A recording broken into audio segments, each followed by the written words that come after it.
Bueno, vamos a empezar a grabar. Bien,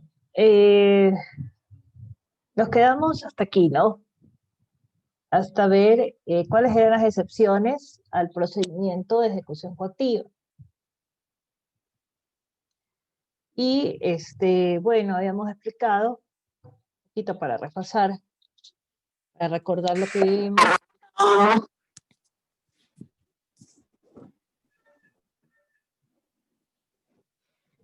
¿Quién tiene abierto su micrófono? Realmente me lastima el oído, porque tengo los audífonos. Bien. Ya todos tienen cerrado, perfecto. Bueno, entonces decía que un poquito para repasar habíamos explicado que este procedimiento de ejecución coactiva, ¿verdad? Era un mecanismo que el legislador había implementado para que la administración tributaria pueda perseguir el pago de sus obligaciones que les adeudan, ¿no? El sujeto pasivo o el contribuyente o responsable de esta obligación tributaria. Que esta potestad coactiva estaba radicada en la administración y que esta administración, pues como la habíamos visto, estaba dividida en la administración nacional o central, la seccional o los gobiernos autónomos descentralizados y las que sean por excepción, ¿no? Que las habíamos visto en su momento. Bueno, entonces a ella le corresponde, ¿no? Habíamos expresado que nacía con la emisión de un título de crédito porque las obligaciones, al menos si no hay declaración presentada, entonces hablamos de que hay que establecer cuál es el monto y cuál es sus intereses o las multas, ¿no? Espérenme un segundo, por favor, que voy a poner en pausa la grabación. Bien, entonces, como les explicaba, tenía que emitirse este título de crédito y obviamente en ese título de crédito nos van a decir quién es el contribuyente, deudor, cuánto es el monto, la tabla de intereses, ¿no? El domicilio y quizás otros datos más que, digamos, se relacionen o estén relacionados con la obligación tributaria, ¿no? ¿Qué tipo de obligación tributaria es la que se debe? Bien, habíamos hablado de la competencia, que por lo general estaba radicada en el área financiera, quienes son los que manejan los temas tributarios, o sea, los temas numéricos, los asientos contables de esas deudas, y que de ahí saldría la información. Por cierto, acabo de acordarme que hay que pagar el impuesto predial, estamos 6. Yo siempre pago los primeros días y me he olvidado que ya está listo. Bien, y vimos el trámite, ¿no? Vimos que con esa emisión de ese título de crédito debe ser notificado. Una vez notificado, tendrá 8 días para pagar la obligación, pedir facilidades de pago o presentar un reclamo administrativo. Luego, si no se realiza ninguna de estas 3 acciones, entonces se dictará el denominado auto de pago. Dentro de ese auto de pago, el juez de coactiva, ¿no? O el ejecutor podrá establecer medidas precautelatorias, tales como son la prohibición de salida, el secuestro, la retención, prohibición de enajenar bienes y el arraigo. Para poder liberar estas medidas precautelatorias,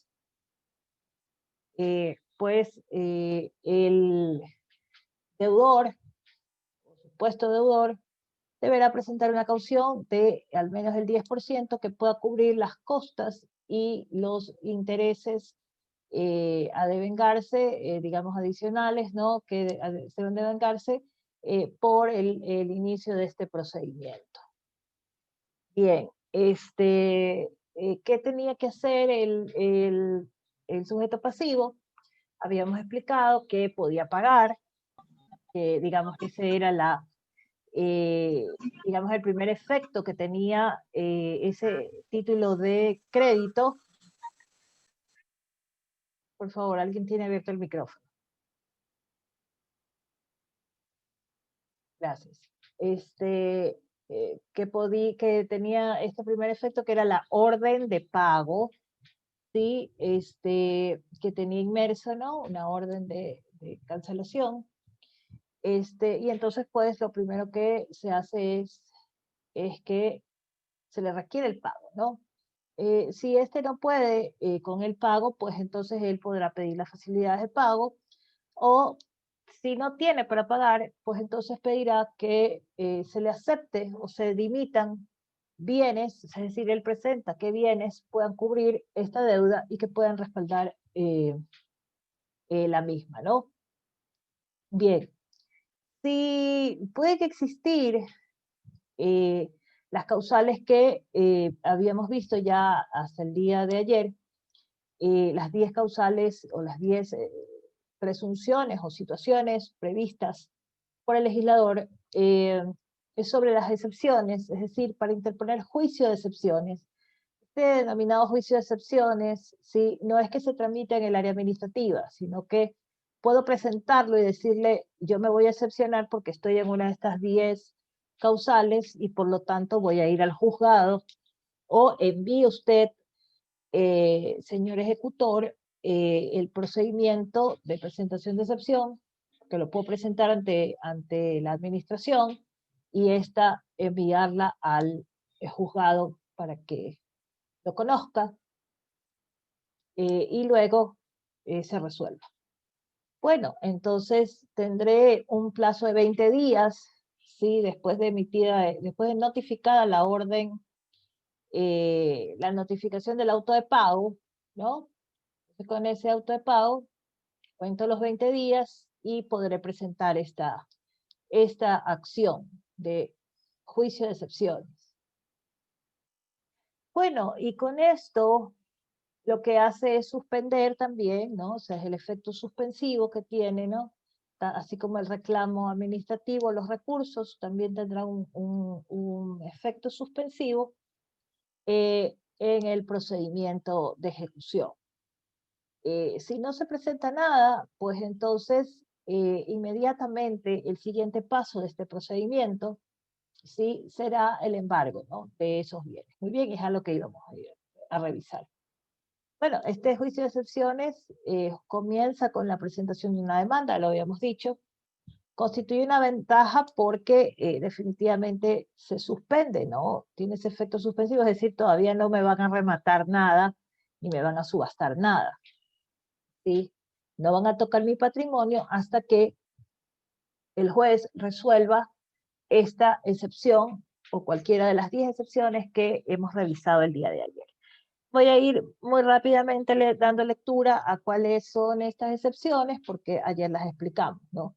Incompetencia del funcionario ejecutor, ilegitimidad de personería, inexistencia de la obligación por falta de ley o por exención legal, el hecho de no ser deudor directo ni responsable de la obligación exigida, extinción total o parcial de la obligación, encontrarse pendiente de resolución o reclamo o recurso administrativo, hallarse en trámite de petición de facilidades de pago, sin que éstas pues esté en mora o vencido su plazo, haberse presentado ante el contencioso tributario alguna demanda de impugnación sobre la resolución administrativa, que eso también lo vimos cuando vimos el reclamo y el recurso de revisión, ¿no? Que podíamos también ir al contencioso a hacer que se resuelva, y si no está resuelto, pues no pueden iniciarme ningún procedimiento de ejecución coactiva.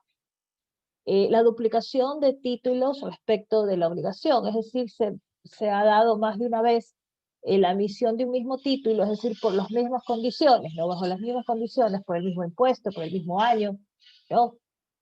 Etcétera.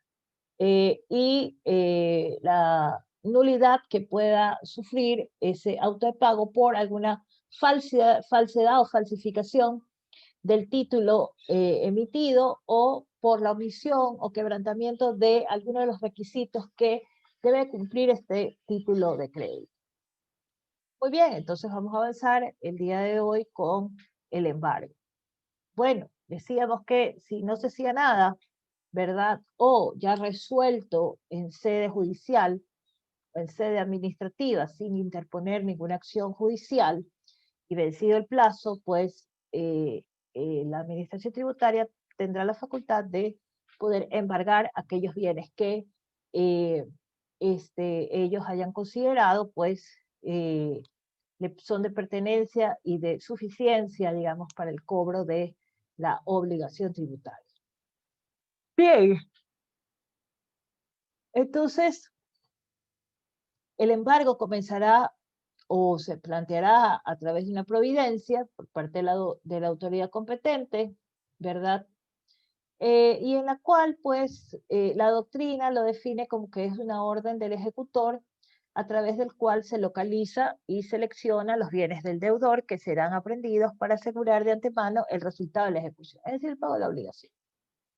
El coactivado, cuando no cancela la deuda, pues puede dimitir bienes, es decir, él mismo decir, estos son los bienes que pueden embargarse, ¿sí? Y lo realizará dentro de los 8 días que se establece, pues, antes del auto de pago, ¿no? Si los bienes nacionales o extranjeros, es decir, ya la ley nos establece que no solamente puede entregar bienes nacionales, sino también extranjeros, podrían ser considerados, pues no alcanzan para cubrir el crédito, el ejecutor ordenará el embargo, ¿no?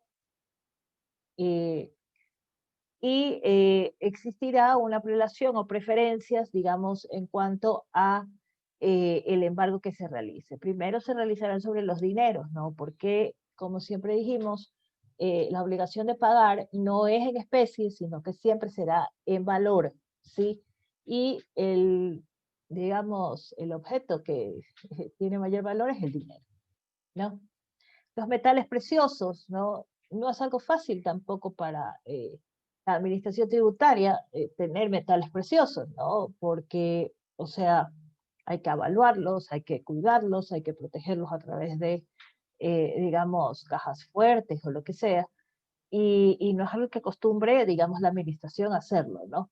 Entonces esto muy probablemente irá al tesoro que administra el Banco Central, etcétera. Entonces no es un procedimiento normal o común, digámoslo así, pero sin embargo nos lo permite la norma, ¿no? Recibirlo, ¿no?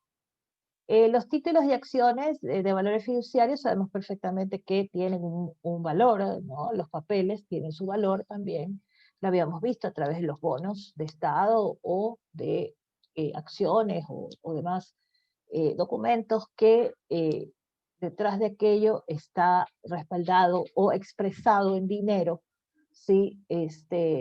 Una participación. Las joyas, los objetos de arte, ¿no? También son aprehensibles, es decir, que van a poder ser tomados y, claro, sabemos que hay muchas obras de arte que tienen mucho valor, ¿no? Y que al tenerlo o ser de pertenencia, digamos, o ser de pertenencia del deudor, pues también pueden ser tomados para el pago de la obligación.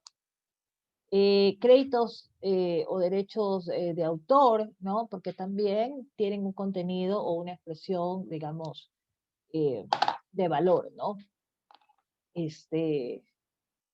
Bienes raíces, indudablemente, establecimientos o empresas comerciales o industriales o agrícolas, ¿no? También pueden, digamos, estar en este procedimiento de embargo.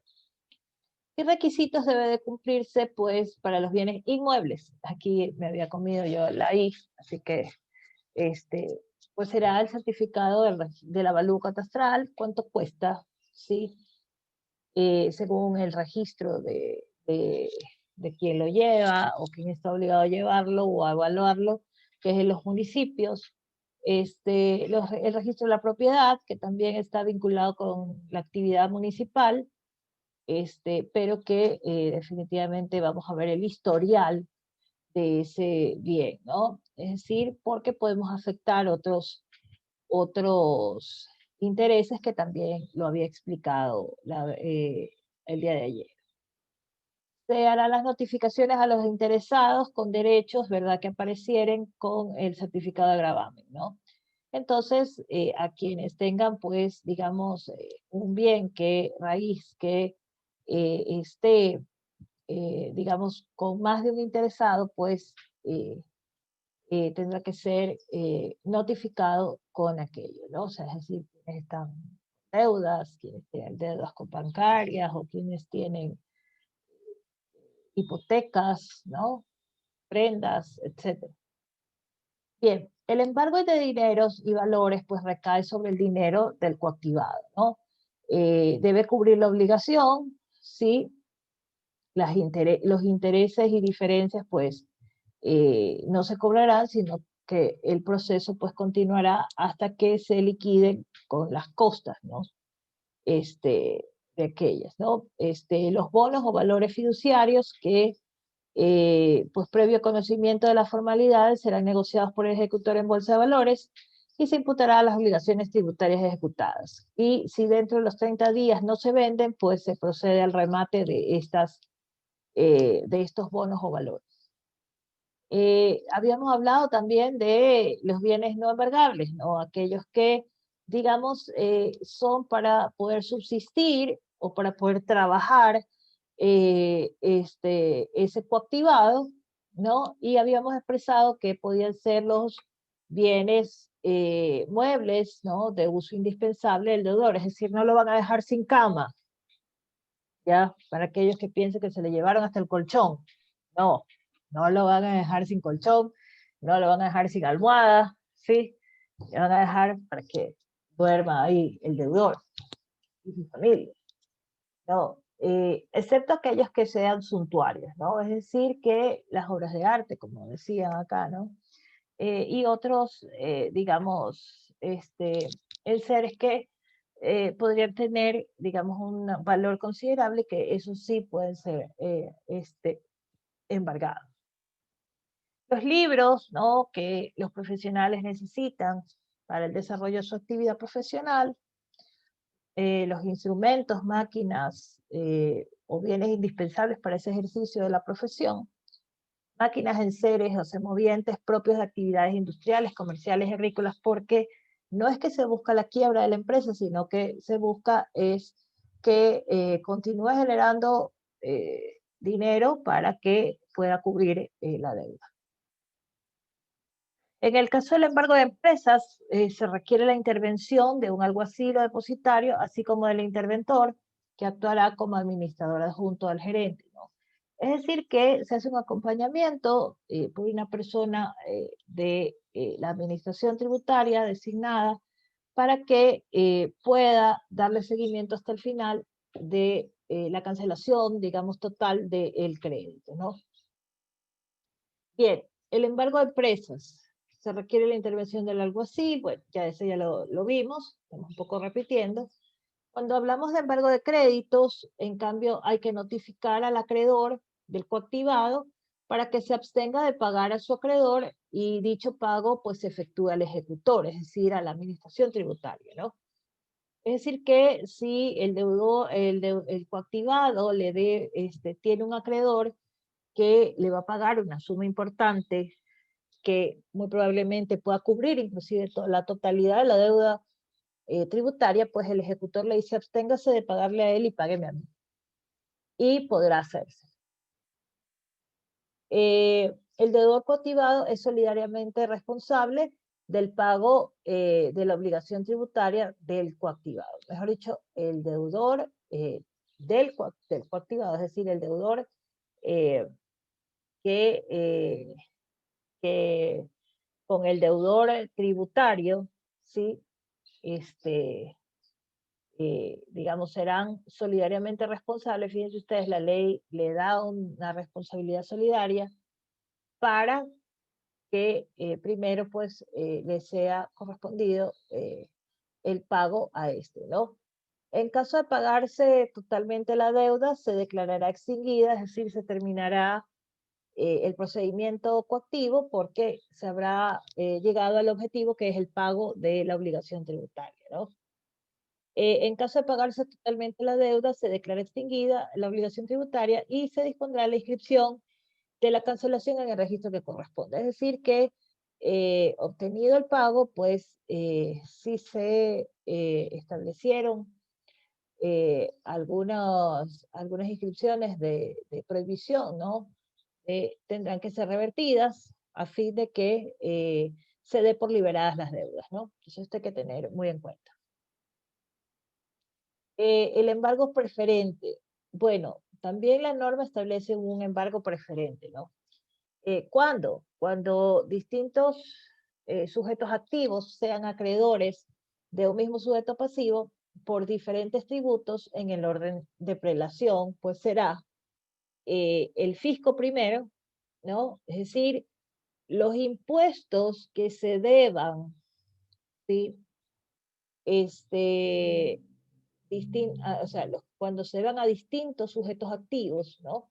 Es decir, no ha pagado impuesto a la renta, que es un impuesto nacional, no ha pagado impuestos prediales, que es impuestos seccionales, ¿sí? Pues entonces, entre entidades de la administración tributaria, existe una prelación. Entonces, primero se pagarán los relacionados a los impuestos nacionales, luego al Consejo Provincial, luego a los municipios y luego a los organismos autónomos, ¿no? Y tendrán derecho a intervenir como terceros coadyuvantes en cualquier proceso judicial, precisamente en virtud del embargo preferente, ¿no? Bien, también existe la figura del descerrajamiento, ¿no? De aquellos inmuebles en donde se presuma que existen bienes que pueden ser embargados o se encuentren, digamos, eh, aprehendidos o encerrados o escondidos por parte del deudor tributario, ¿no? Para que no se practique el embargo. Entonces, es una figura necesaria porque nunca falta el que dice, esconde el carro, ¿no? Hay hasta quienes los entierran, pues, ¿no? Han habido casos en que se han encontrado carros enterrados en la playa bajo la arena, ¿no? Entre Jonathan hasta prende la cámara porque no lo puede creer. Sí, Jonathan, eso pasa en la vida real. Y claro, esconden las cosas, ¿no? Entonces, es necesaria esta figura y obviamente el legislador con mucha certeza establece, ¿no? Que en donde se encuentren escondidos estos bienes, pues se ordenará, ¿no? Y le da la potestad a este ejecutor para que pueda ser intervenido y se dé el descerrajamiento, ¿no? Es decir, la apertura que puedan entrar, ingresar, ¿verdad?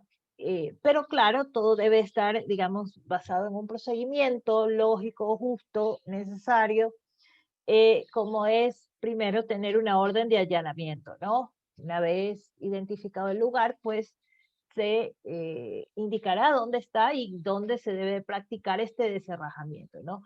No es que tenemos orden de descerrajamiento, pero no nos dicen dónde es el lugar de allanamiento. Entonces hay que decirle y hay que precisar. Si usted ahí no encontró nada, pues entonces significa que le dieron mal el dato, ¿no? Y por ahí, como se dice, como decimos los abogados cuando practicamos, ¿no? Soplaron mal el dato, nos soplaron mal, entonces le soplaron mal y se equivocaron del lugar. O lo pudieron sacar, ¿no? Previo y alerta, o lo que sea. Pero, digamos, el descerrajamiento debe de decir o expresar en qué lugar va a ser. Bajo responsabilidad siempre del ejecutor, o sea, él será el responsable de lo que pase ahí. Sí, es decir, no puede haber cometimiento de abuso de autoridad en ningún momento, ¿no? Bueno, luego tiene que de ser bienes muebles o cofres, donde existan dinero, joyas u otros bienes embargables, el alguacil, ¿sí? Quien va a participar de este descerrajamiento, deberá sellarlos y depositarlos en las oficinas del ejecutor para ser abierto dentro de 3 días con notificación del deudor o su representante. Es decir, que van a llevárselos de manera hermética, ¿no? O sea, selladas, y decir, aquí vienen las piedras preciosas, o los dineros, o las joyas que están ahí, y en cuestión de 3 días posteriores que se haga la notificación, el levantamiento de las actas en donde se deja establecido este desalojamiento, pues entonces se dará la apertura en presencia de quien, del mismo deudor, y decirle, bueno, estos son de sus pertenencias y lo que hemos encontrado en este lugar, sí, porque puede ser que de casualidad, ¿no? Por ejemplo, eh, allanaron para el desalojamiento mi casa y se llevaron joyas mías, entonces el deudor tributario tendrá que decir, ¿sabe qué? Eso no me pertenece, le pertenece a esta persona, a fin de que se haga con transparencia, ¿no? Muy bien. Preferencias del embargo. El embargo, medidas preventivas dispuestas por jueces, no impide el embargo, ¿ya? Es decir que si hay una orden judicial de embargo, que lo puede hacer porque dijimos que estos son potestades que les pertenecen a los jueces, ¿no? Entonces, si hay un juicio de cualquier naturaleza en el cual implique un embargo de los mismos bienes que pueda embargar la administración tributaria, pues no es que se va a impedir, ¿sí? Se podrá realizar. Oficiar al juez para que notifique al acreedor que solicitó dictar medidas a fin de que haga valer sus derechos como tercerista. Es decir, a los terceros involucrados hay que notificarles a fin de que ellos también puedan ejercer su derecho de reclamo, ¿verdad?, en relación a esos bienes que se vayan a embargar.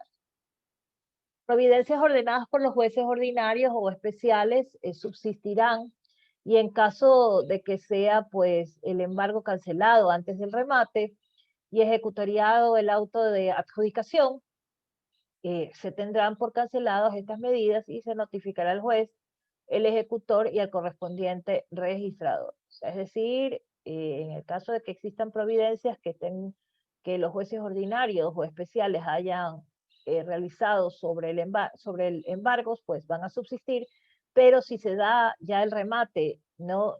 O se lo cancela o se lo adjudica, ¿sí? Se lo cancela porque no hubo interés de nadie y se lo canceló, o por alguna razón de cancelación que diga la norma, sí, tendrá que notificarse para que conozcan que el remate pues fue cancelado. Y si es adjudicado, pues a quién fue adjudicado, ¿no? Asimismo, para que se proceda con la información o la notificación a quienes tengan interés sobre esos bienes. Finalmente, el ejecutor puede intervenir como tercerista coadyuvante dentro del trámite judicial si no tuviera preferencia, ¿no? Es decir, que también le da al legislador un espacio en el que puede intervenir como tercerista coadyuvante para que se proceda, digamos, para que proceda dentro del proceso o trámite si es que no tuviera la preferencia, ¿no? Bien. ¿Qué requisitos debe de cumplirse o reglas que deben de darse para...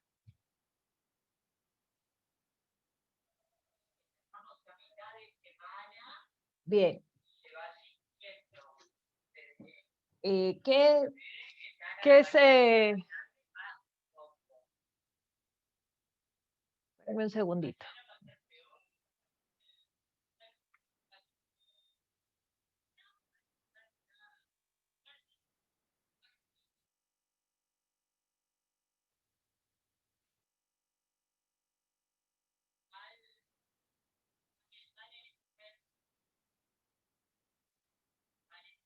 Listo. Entonces, las bases para, perdón, los requisitos para el remate o las reglas que establece la legislación, ¿no?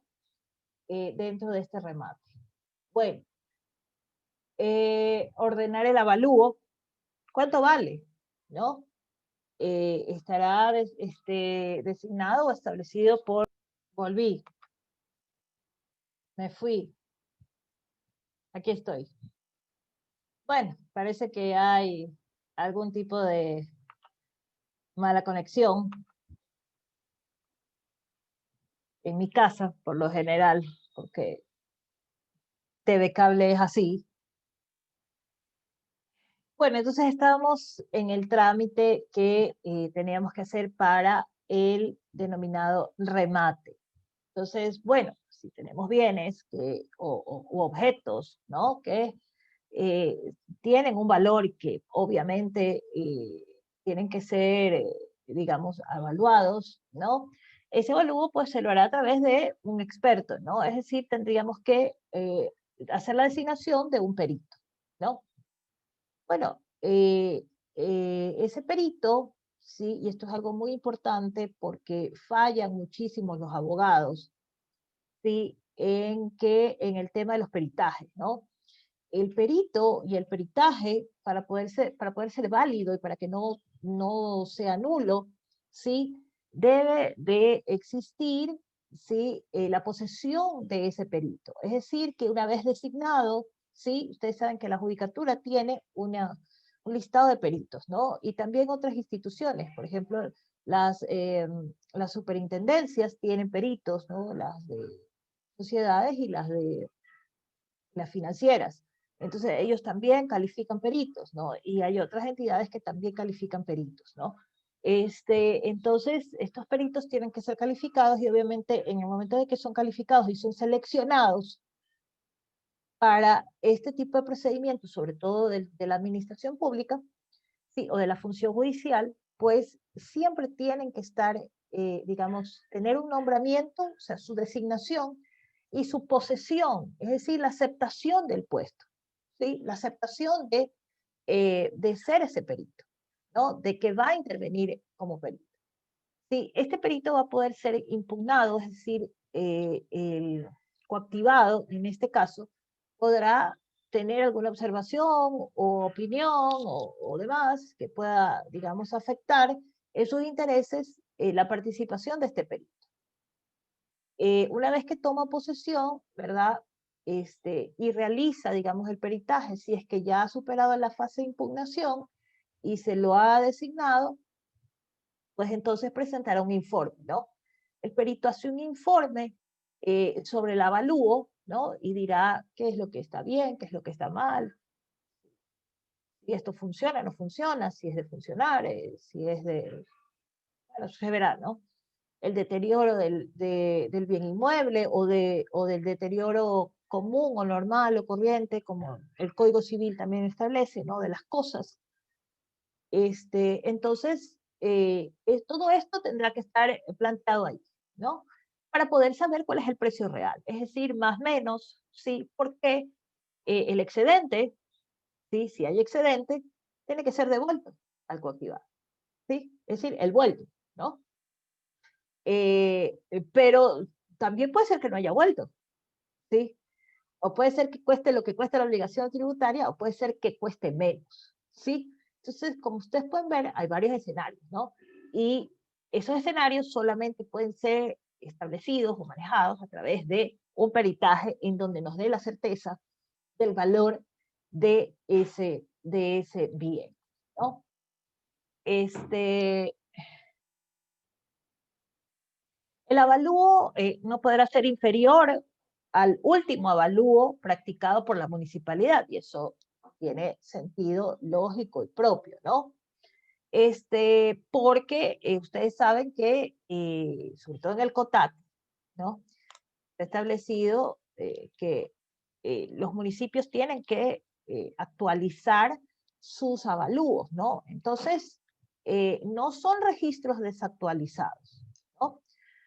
Quizás puede ser que esté dentro del periodo, ¿no? Si no me equivoco, son 2 años, me parece que tiene que ser cada avalúo, la actualización. Entonces, digamos, puede ser que el predio esté en un tiempo en el que esté el año y medio, ¿no? Pero no puede ser inferior al último avalúo, ¿sí? Practicado. Entonces, en eso tendremos que tomar en consideración y obviamente tendremos que hacerlo ver o medir dentro de este informe del peritaje, ¿no? El avalúo de tributos perdón, el avalúo de valores o acciones, ¿no? Efectos fiduciarios, perdón, que no serán tampoco inferiores a las cotizaciones respectivas que hubieran en bolsa de valores, ¿no? Es decir, que voy a tomar en referencia a lo que diga el mercado de valores, ¿ya? Eso tengo que hacer. No es que le voy a poner cualquier valor.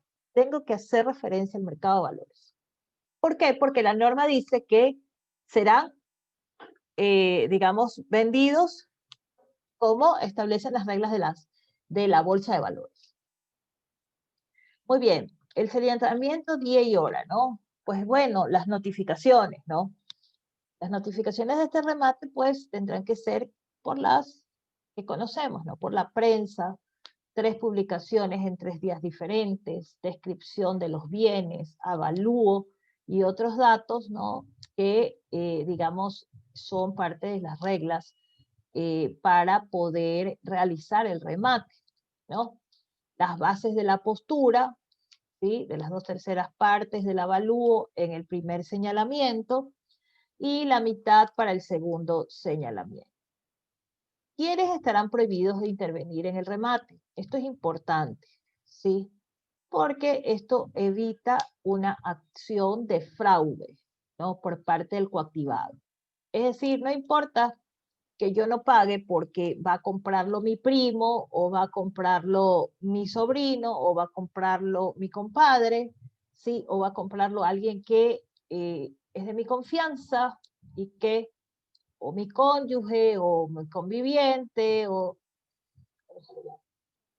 Pues bueno, ¿qué reglas establece el legislador? Pues dice, todas las personas que hayan intervenido en el procedimiento de ejecución, funcionarios y empleados, sus cónyuges convivientes con derechos y parientes en el 4º grado de consanguinidad y 2º de afinidad, no pueden acceder a este remate. ¿Ok? Es decir, los funcionarios, ¿no? Que digan, ay, no importa, yo me quiero quedar con esta casa, o me quiero quedar con este carro, o me quiero quedar con estas joyas, o me quiero quedar con esto, ¿no? Y voy y participo, o participa de manera indirecta a través de alguno de sus parientes, ¿no? Entonces, eso está prohibido. Y eso también es una garantía de transparencia, ¿no? Para la administración tributaria. Que no hayan actos abusivos, ¿no? En ese sentido. ¿Por qué? Porque podrán manipular y tienen, sobre todo, información privilegiada. ¿Sí? Pueden haber, digamos, hecho con el perito el avalúo acomodado y buscar la manera de poder obtenerlo, digamos, como decían por ahí, a precio de gallina enferma, ¿no? Bueno, entonces esto evita la norma, ¿no? Le dice, todas estas personas que han estado en el proceso de ejecución de intervención en el proceso de ejecución no van a poder participar. Los abogados, los procuradores, sus cónyuges, convivientes, parientes del 4º grado, 2º de afinidad, consanguinidad y afinidad, tampoco pueden participar. Bueno, también tienen información privilegiada, ¿no? Entonces, definitivamente baja al mismo concepto y por lo tanto tampoco van a poder participar. Pero es que no se preocupe, el cliente mío o el cliente de mi compadre, no se preocupe, que yo le voy a salvar el bien comprándolo, ¿no? Y cualquier persona de cualquier modo que hubiera intervenido en dichos procedimientos, salvo las tercerías coadyuvantes. Bueno, el tercerista coadyuvante, ustedes saben perfectamente, lo han visto en procesal, pues son aquellos que de alguna manera tienen interés en esos bienes, y obviamente ellos sí podrán intervenir dentro de estos procesos, porque tienen que saber a dónde va a ser el destino final, ¿sí? De este bien rematado. Muy bien, practicado entonces el embargo, se procede con la valoración de los bienes aprendidos con presencia del depositario y del perito o los peritos asignados para el efecto, ¿no? Y este remate se lo conoce como la venta de los bienes embargados, para cuya procedencia y validez se debe cumplir con los requisitos de ley que acabamos de ver, ¿no? con su trámite. Muy bien, para el remate de bienes inmuebles, que se tratan de bienes inmuebles, también algunas maquinarias o equipos, ¿no? Perdón, yo creo que este está al revés, porque he puesto, este es el de los bienes muebles. Ah, no, sí, de bienes inmuebles, porque las naves y las aeronaves son consideradas como bienes inmuebles, es verdad, está bien. Muy bien, ¿cuál será el procedimiento? Pues se presentará una oferta por escrito, ¿sí? El horario en el cual se tramitará será de 8 hasta las 3 de la tarde. Esto dice el procedimiento, fíjense. Será ante el secretario de Coactiva y los requisitos serán pues poner el nombre de quién va a ser el postor, el valor de su postura y la cantidad que va a ofrecer y el plazo y forma de pago de la diferencia, ¿no? Que va a poner, ¿no? Y el domicilio especial para notificaciones y la firma del postor. Es decir, que el trámite, digamos, esté completamente transparentado e identificado de quién va a ser quien proponga la oferta dentro del trámite de este remate, ¿no? Bien. Muy bien, entonces quedémonos hasta aquí para el día de mañana ver lo que es la subasta, ¿sí? Y con ese sería nuestro último tema que veríamos en esta semana.